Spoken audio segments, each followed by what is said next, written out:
Þessi fallegu tré hérna í kringum mig eru úr sjálfbærri íslenskri skógrækt. Og það þýðir að jafnvel þótt við tökum tré úr skóginum, þá er öruggt að skógarnir minnka ekki við það, heldur endurnýjast þeir, stækka og dafna. Og skógarnir gefa okkur svo margt. Til dæmis sjá þeir milljónum fólks allan heim fyrir hreinu vatni.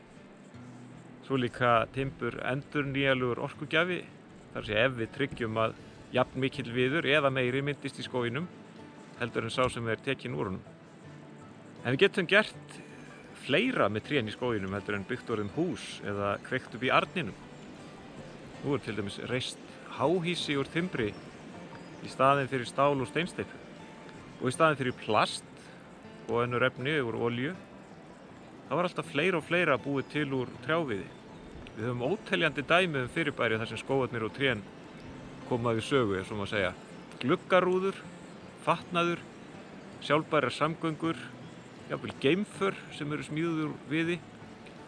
Og með nanotækninni má nýta hráefni skógarins í alls konar nýjar og betri aðferðir, til dæmis til að græða sár og lækna sjúkdóma.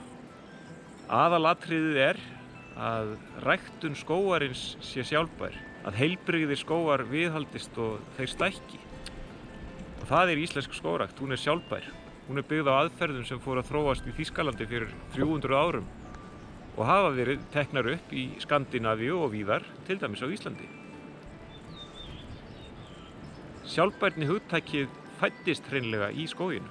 Og sjálfbær skógrækt þýðir að skógarnir verða betri og hraustari, þeir þola betur breytingar og áföll og svo gefa þeir okkur endurnýjanleg hráefni án þess að auðlindin rýrni eða lífríkinu hnigni.